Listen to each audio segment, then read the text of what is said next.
Hi everyone, it's Lia here. Balik lagi di Lia Bercerita. Kali ini sambil gue nungguin maghrib, dan gue alhamdulillah hari ini weekendnya lagi santai, dan memang sengaja gue bagi untuk hal ini karena gue mau melanjutkan lagi seperti apa yang gue bilang. Gue akan banyak sharing-sharing di YouTube gue yang ini. Kali ini gue akan bercerita tentang PPI kali ya. PPI, perkuliahan gue. Walaupun sebenarnya banyak banget dari teman-teman yang nanya, kenapa lo nggak sharing tentang Jordan? Lo nggak buat vlog-vlog harian gitu? Enggak, karena gue belum menemukan kenyamanan dan untuk nge-share semua hal yang gue lakukan dalam sehari, dalam 2 hari, atau dalam seminggu gitu. Paling itu kalau seharian ya gue akan sharing itu di Instagram story saja kali ya gitu. Jadi gue bukan nggak akan, tapi mungkin belum untuk saat ini gitu. Dan notesnya adalah kalau gue harus nge-take video di kampus, itu banyak kekhawatiran yang gue rasakan gitu. Karena beberapa case-nya adalah ketika gue harus ambil video hanya untuk story aja pun, kalau ada yang sadar kalau misalnya kita ngambil video, ya mereka ngerasa gak nyaman dan mereka akan bilang tolong hapus videonya gitu. Jadi daripada gue harus taking terus ternyata ada orang yang sadar itu mereka, ya lebih baik gue jangan dulu gitu. Itu yang sebenarnya jadi notes gue untuk belum membuat video vlog harian, daily dan segala macam gitu. Mungkin kalau di rumah aja, tapi menurut gue kalau di rumah gue akan seperti itu aja. Gue pagi bangun, sarapan, lalu kuliah sampai siang sampai sore, pulang habis itu sampai rumah sholat, mungkin belajar apa segala macam, baca buku, melakukan hal-hal yang bikin gue nyaman dan happy setelah gue dari kampus gitu. So balik lagi ke PPI yang kita mau omongin ini. Siapa sih Lia? Apakah memang gue orang yang berdampak, berpengaruh sampai akhirnya gue menjadi koordinator 2023-2024 gitu? Tidak, sejujurnya gue adalah perempuan yang biasa aja. Gue datang dari Korea juga santai aja. Gue bukan datang dari keluarga yang bertokoh, bernotabenkan jabatan seperti yang tinggi-tinggi tuh enggak juga gitu. Gue biasa aja. Gue berkarya, berkarya dengan cara gue sendiri, dengan segala usaha yang gue coba gitu teman-teman. Jadi kalau ditanya gue sekaya apa, seberpengaruh apa, tidak gitu. Gue sama seperti teman-teman yang ingin mempunyai orang tuh kenal gue dengan karya gue dan passion dan skill gue gitu. Dari gue kecil, gue sadar bahwasanya kita tuh dilahirkan bukan karena siapa orang tua kita. Jadi gue, walaupun orang tua gue mungkin punya sesuatu dan punya hal yang bisa dia wariskan ke gue dari dulu memilih untuk gue harus bisa dengan cara gue sendiri, dengan usaha gue sendiri. Dan alhamdulillahnya orang tua gue dari dulu selalu memberikan ke gue tuh untuk bisa melihat keputusan dan resikonya. Jadi orang tua gue selalu mempercayai gue sedewasa itu dari kecil gitu. Jadi gue memang sudah diajarkan untuk bisa cari keputusan sendiri, lalu lihat resikonya apa. Kalau memang resikonya bisa diterima, silahkan. Kalau tidak, ya jangan ambil yang itu. Berarti dengarkan usulan dari orang tua gitu. Makanya dari kecil gue sudah terbangun karakter yang seperti itu gitu. Gue diajak ngobrol, kalau ada masalah gue diajak berkomunikasi. Dan akhirnya ketika itu gue jadi berani untuk menyampaikan kenapa ya seperti ini, kenapa ya harus seperti ini gitu, solusinya apa, dan resiko yang apa, berdampak apa, bahaya atau tidak, segala macam gitu. Jadi memang gue sebagai anak pertama, gue mengerti bahwasanya gue adalah contoh dari adik-adik gue. Jadi ketika gue punya adik yang kedua tuh rasanya gue makin bertambah gitu rasa untuk kayak oke, gue beneran ya dilahirkan untuk menjadi hal-hal yang besar dan hal-hal yang punya tanggung jawabnya 2 kali lebih lipat. Itu yang gue rasakan. Jadi gue terdidik untuk seperti itu dari kecil. Makanya ketika gue SMP, gue SMA pun gue makin jauh dari rumah gitu. Gue merantau, gue berpendidikan untuk di sekolah atau di pesantren, di pondok pesantren dulu waktu SMP juga SMA gitu. Cuma mungkin kalau di boarding school SMP ini gue masih easy karena sangat gampang banget dan dekat dari rumah gitu. Jadi istilahnya kayak ya masa-masa SMP dan masa-masa SMA ini walaupun gue merantau, gue sangat diajarkan mandiri dan disiplin gitu. Alhamdulillahnya juga base-nya tuh beda-beda ya.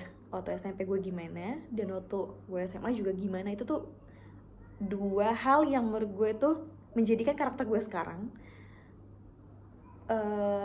Background pendidikan yang dua-duanya nih sama, maksudnya pendidikan ya SMP dan SMA gitu. Cuman dengan metode yang sangat berbeda dari keduanya, tapi gue menyatu padukan itu dengan cara gue, dan gue ngerasa kayak alhamdulillah banget gue dikasih arah hidup yang seperti itu gitu. Gue senang banget, alhamdulillah, gue bersyukur sekali. Sampai akhirnya gue selesai dari SMA, gue keluar dari pondok pesantren pun gue masih ada yang namanya dulu tuh pengabdian. Dan gue sempat pengabdian ini adalah gue kuliah.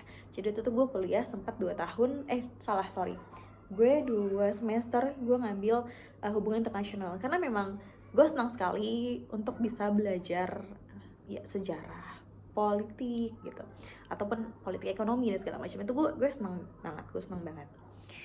Sampai akhirnya gue memikirkan kayaknya gue udah cukup deh untuk di sini, dan gue pengen banget karena waktu gue HI itu tuh gue masih ada di lingkup pondok pesantren juga, dan gue rasa gue pengen lebih dari ini. Gue rasa gue cukup sampai sini. Akhirnya gue hanya sampai semester 2 dan gue mencari pendidikan atau perguruan tinggi di Jakarta, terus di dekat-dekat daerah rumah gitu lah istilahnya.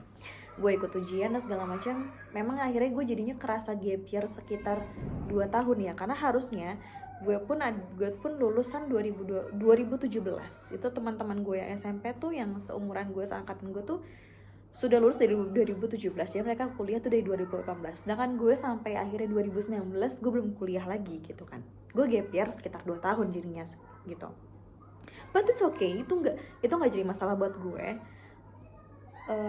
Untuk pemikiran gue sekarang, mungkin ketika itu pun gue sama seperti umur 20-an ketika itu, karena yang masih kayak ya teman-teman gue udah sampai semester 3, semester 4, gue belum kuliah lagi, gue belum tahu gue harus kuliah di mana lagi. Tapi saat itu gue juga sudah berpikir, dan gue sudah melakukan kayak gue ikut IELTS preparation waktu itu selama 4 bulan, terus gue IELTS, terus gue sambil apply scholarship, kayak gue apply ke Asia gitu. Pertama Asia dulu karena gue ngerasa kayak gue gak pengen jauh-jauh kalau S1 di luar negeri gitu.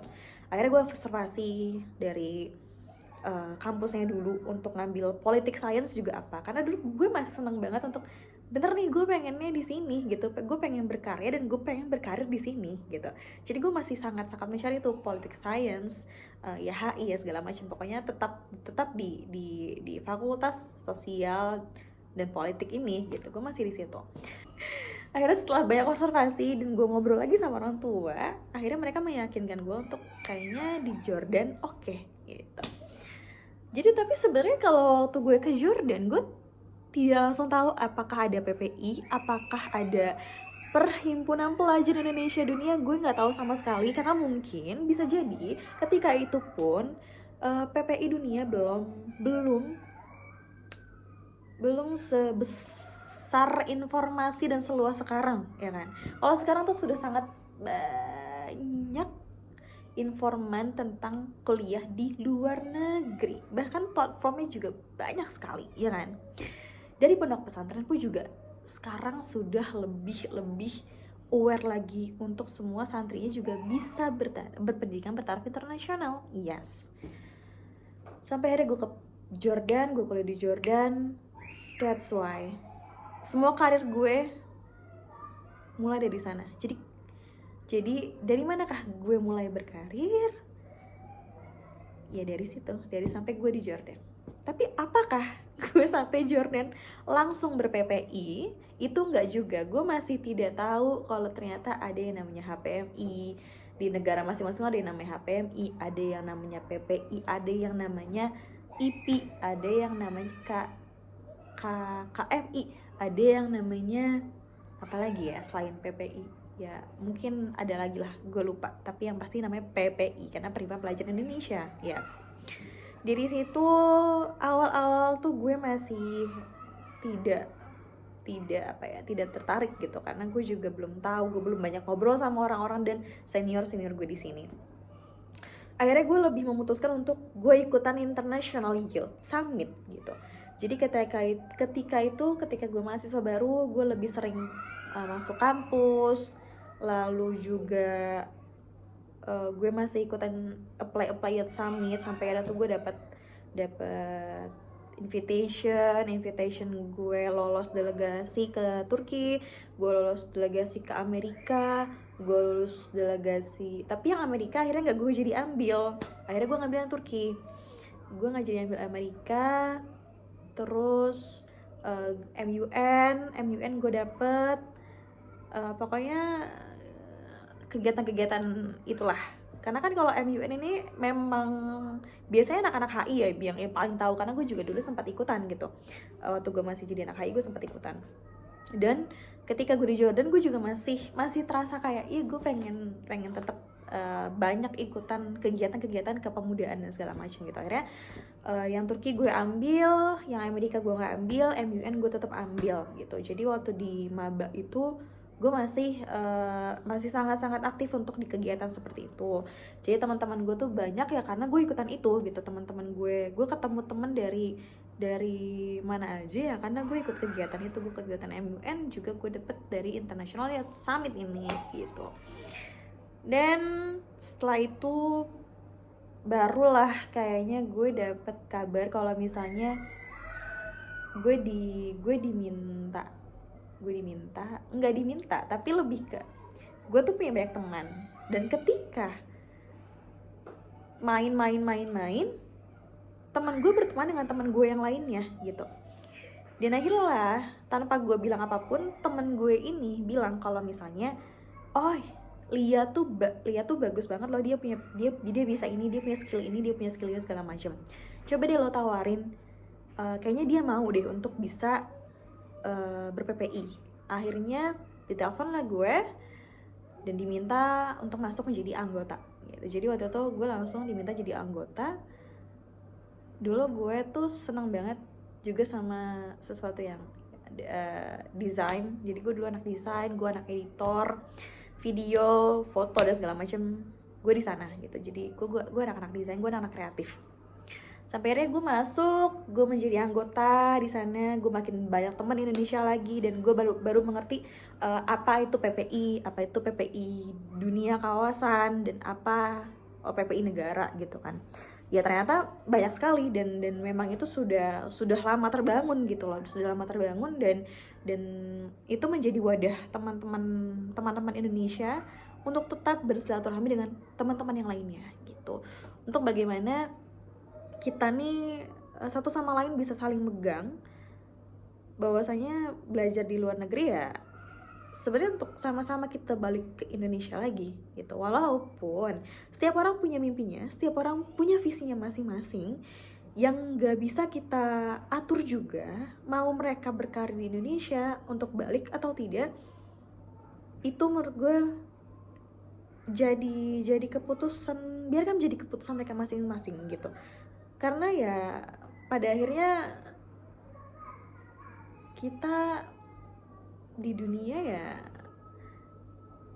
tidak untuk berlomba-lomba menjadi siapa yang paling abdi negara gitu. Tapi mungkin itu jadi permasalahan juga kalau kita ngomongin beasiswa ini dari yang namanya pajak negara. Seperti kemarin kita ngomongin yang tentang kabur aja dulu, LPDP dan segala macam, itu kan ya oke, konteksnya beda lagi, konteksnya bisa kita omongin di hal lain lagi gitu. Cuma buat gue pribadi ya seperti itu gitu. Gue berpendapat seperti itu ketika kita kita tidak bisa mengatur keinginan dan visi misi prinsip orang hidup gitu kan. So ya dimanapun kalian berada, menurut gue ya jadilah sebaik-baiknya manusia, sebaik-baiknya orang, sebaik-baiknya delegasi, yang kita sering dibilang adalah kita adalah duta-duta Indonesia di luar negeri gitu. But ya, semua karir gue melalui prosesnya tuh dari situ 2020 gue ditelepon kan teman gue bilang kalau misalnya Lia nih gini. Dari situlah gue berangkat sampai akhirnya setiap tahun ketika itu gue juga dapet tawaran lagi untuk tahun kedua tuh, tahun pertama gue anggota, tahun kedua sekretaris umum. Betul, memang agak mungkin bagi sebagian orang kayak mas, ya dari anggota tiba-tiba jadi sekretaris umum gitu. Bisa aja, kenapa? Menurut gue gimana karir kita bisa naik itu bagaimana kita berteman, kita profesional, itu tuh menjadi sebuah kepercayaan orang pada kita gitu. Dan gue rasa teman-teman gue pun ya melihatnya seperti itu. Gue senang untuk sibuk, gue senang untuk diganggu ketika hal itu tuh berdampak juga bagi gue gitu. Dan ketika gue diminta untuk jadi sekretaris ya oke, gue menyanggupi karena gini, gue tuh dari dulu gue gak mau sombong tapi gue merasa memang gue dilahirkan untuk sebagai pemimpin kali ya. Dan itu tuh mulainya dari mana sih gitu. Sebenarnya kalau kita ulik lagi, dari kecil tuh gue sudah sangat mencintai dunia pramuka jadi mungkin kita bisa tarik celahnya sih apa sih yang menjadikan lo kayak oke, gue mau, gue berani gitu. Karena gue dari kecil tuh sudah ada di lingkup pramuka dan gue dibiasakan untuk menjadi ketua di sana gitu. Jadi ketika gue diminta apa dan ketika profesinya beda gitu, gue tidak takut itu gitu. Karena gue ngerasa gue tahu kalau gue jadi ini, kalau gue divisinya ini kerjaan gue apa aja ya. Ketika gue divisinya ini gue kerjanya apa aja, gue tuh ngerti dan gue tahu karena gue sering banget ada di posisi ketua, yang mana ketika gue jadi ketua, gue pun tidak hanya menyuruh ataupun gue tidak hanya kayak oke, lu kerjain ini, enggak. Buat gue, ketika lo menjadi ketua, itu tuh cara lo untuk melihat bagaimana sekretaris bekerja, bagaimana bendahara bekerja, bagaimana divisi acara bekerja, bagaimana ini bekerja. Jadi istilahnya ketika setahun 2 tahun gue sering banget jadi ketua di acara apapun, gue belajar semua divisi dari mereka. Gue belajar apa yang mereka kerjakan gitu. Dan salah satunya kenapa akhirnya gue mau switch career dari istilahnya komunikasi media sosial, divisi kominfo, biasanya bilangnya kominfo, atau medcraft dan segala macem, atau kreatif agensi dan segala macam lah pokoknya gitu. Satu sisi yang gue akhirnya kayak kayaknya gue lelah dengan bikin di depan laptop yang berjam-jam. Karena apa? Editor, desainer, poster video itu tuh nggak bisa cukup sejam, dan ide itu tuh tapi idenya tuh nggak bisa hanya di satu tempat, butuh waktu, dan mengedit pun nggak bisa sekali langsung jadi gitu kan, kayak AI itu kita nggak bisa gitu. Jadi mungkin waktu itu gue rasanya lelah, dan oke deh, kayaknya gue mau switch label gue dari anak desain, anak video editor segala macam, gue kayak mau switch jadi seorang sekretaris, administrator gitu. Gue akhirnya oke deh, gue ambil. Dari situlah semuanya mulai berubah. Orang mengenal gue lebih dekat lagi, karena mungkin biasanya gue adalah tim kreatif yang banyak idenya di belakang gitu. Sedangkan sekarang gue harus ada di depan, bahkan ketika ketua gue pun gak ada, semua kerjaan ada di gue gitu. Bahkan gue yang menjadi orang yang nomor 1 untuk di calling, diminta ini dan itu dan segala macam gitu ketika gue jadi sekretaris. Dan ketika itu gue nambah untuk belajar profesional gimana caranya gue tidak pernah memasukkan urusan pribadi ke dalam urusan organisasi yang gue isi gitu. Dan alhamdulillahnya semua berjalan dengan sesuai. Istilahnya tuh kenapa sesuai? Kita tuh ya gue yakin lo semua percaya bahwa apa yang kita tanam dan itu yang akan kita tuai pada akhirnya. Dan ketika gue dimanapun, alhamdulillah gue selalu mikir kayak ya memang gue mau cari ilmunya, gue mau cari relasinya, gue mau berteman dan gue menjadikan mereka adalah saudara-saudara dan keluarga gue gitu. Yang senior gue anggap abang, yang di bawah gue anggap adik-adik gue, dan mereka bisa belajar sama gue dan gue juga bisa belajar sama mereka gitu.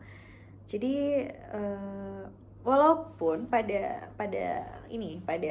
akhirnya banyak sekali yang orang yang mungkin berpikir aduh PP ini nggak banget nih gitu, and that's okay gitu. Gue nggak pernah kayak bilang ke teman-teman gue, karena gini gue nggak pernah ya, gue nggak pernah juga minta teman-teman gue kayak ayo lo harus masuk PPID ya, lo gini sama macam gitu. Enggak, gue pasti akan melihat orangnya nyaman nggak untuk bisa bekerja secara online, karena PPI Dunia dan PPI DK itu akan 24 jam online. Kita nggak akan pernah ketemu secara face to face kecuali kalian ikut simposium ketika ada kegiatan laporan jabatan dan pergantian koordinator gitu. Dan yang akhirnya gue tuh nggak pernah yang namanya maksa ke teman-teman gue. Kalau memang mereka tertarik untuk bisa join, silahkan gitu, silahkan. Jadi ya percaya sama gue, teman-teman ini samping gue tuh nggak pernah gue ayo lo harus gini gitu. Tapi ketika gue melihat mereka bisa ada di sana dan mereka bisa ikut sama gue, ya alhamdulillah gitu. Berarti gue punya teman yang bisa dijadikan untuk sama-sama maju. Dan kalau misalnya mereka nggak mau juga nggak apa-apa gitu, kita akan tetap berteman gitu, cuma mungkin kesibukannya akan beda gitu aja. Banyak yang gue udah capek sama PPI gue segala macam ya, menurut gue nggak bisa dibilang kayak PPI itu jadi tempat lu untuk berkarir dan mencari segalanya tuh dari PPI, ya enggak juga gitu. Lo harus tetap cari hal yang lain juga untuk bisa meraih apa yang lo mau gitu. Bukan berarti lo ikut PPI segala ke depan lo akan mudah, dan akankah PPI memberikan kerjaan setelah lo lulus dari kuliah lo, dari negara lo? Ya enggak juga gitu. Tapi setidaknya ketika lo bergabung PPI, menurut gue yang gue rasakan, lo punya kedekatan yang mudah dengan banyak orang gitu. Karena ketika ber-PPI lo banyak belajar tentang negosiasi, tentang problem solving, time management lo gitu. Karena ketika orang lain juga, terus gimana kuliah lo? Alhamdulillah gue berjalan-jalan aja. Kuliah gue sekarang alhamdulillah gue juga berjalan tetap gitu kan.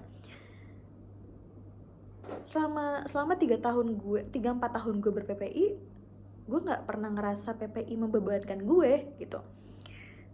Karena mungkin satu sisi ya itu, gue jelas niat gue jelas, keinginan gue jelas gitu kan.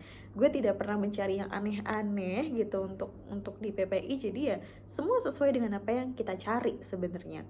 Kalau lo cuma cari ketenaran, lo bisa dikenal anak PPI yang lain, ya udah itu mungkin yang akan lo dapet gitu, dan lo nggak akan mendapat kenyamanan ber-PPI tersebut gitu. Itu yang bisa gue highlight ya, terkait apa sih lo asiknya ber-PPI, apa sih, ngapain sih gitu 24 jam depan laptop ngobrol, ngomongin orang kali ya, studi kasus kali ya gitu ya kita nggak akan pernah mengelak itu gitu. Semuanya ada gitu di sana. Tapi kalau misalnya ditanya apa yang setelah gue dapat dari semua ini, dari 4 tahun gue ber-PPI sampai akhirnya gue menjadi koordinator gitu kan. Dan kenapa akhirnya gue mau jadi koordinator? Sebenarnya itu bukan jadi sebuah ambisi ya buat gue. Bukan jadi sebuah ambisi. Tapi ketika lagi-lagi kepercayaan orang yang banyak banget, gue jadi berani. Gue jadi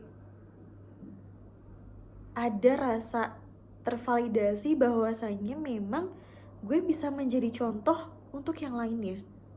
Walau bisa jadi itu juga tidak akan langsung berdampak ke perempuan-perempuan yang lainnya untuk bisa berdebat, bersatu padu dengan pemikiran laki-laki di tengah ketua-ketua laki-laki gitu. Tapi satu, berani. Itu dari gue, berani. So, selain kata nggak berani, selain kata dari berani, gue belum tahu apa lagi. Tapi mungkin kita next bahas di video besok-besok. Dan dampak apa sih yang gue rasain? Oh, banyak banget. Dan tanpa sadar, gue akhirnya banyak membuktikan di tempat kerja. Ternyata Timur Tengah juga bisa bersaing di dunia korporat, di tempat-tempat kerja yang bisa jadi bagi orang-orang di Indonesia atau di Jakarta, di tempat-tempat yang tempat-tempat metropolitan yang memang ya besar lah untuk mencari peluang kerja. Ya akhirnya gue bisa membuktikan itu bahwasanya kita bisa sama-sama, jangan bersaing ya, karena gue rasa kalau misalnya bersaing ini banyak arti dan makna yang terlalu negatif gitu. Rasanya kayak ada gap antara orang yang kuliah di luar negeri dan orang yang tetap berkuliah atau berpendidikan di dalam negeri gitu. Kalau kita ngomongin bersaing gitu loh, seharusnya tidak ada kata bersaing karena kita sama-sama berjuang di tempat kita masing-masing gitu loh. Cuma ya nantilah kita bahas di tempat lain. Gue nggak mau ini videonya terlalu panjang gitu karena ini sudah panjang sekali daripada video-video gue yang sebelumnya. Dampaknya itu salah satunya, gue rasa gue jadi bisa membuka pandangan-pandangan dari para orang,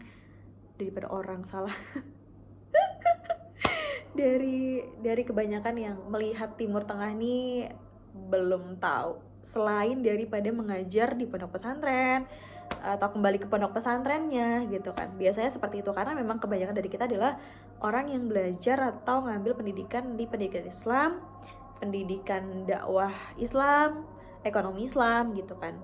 Yang mana sebenarnya tuh banyak sekali jalannya ketika kita melihat celah-celahnya gitu. Dampaknya banyak sekali, tapi kayaknya kita coba ngobrol di tempat lain lagi, di video lain lagi, karena aku juga sudah azan, kita mau sholat maghrib. So guys, terima kasih, kita ketemu di video lain lagi ya, bye.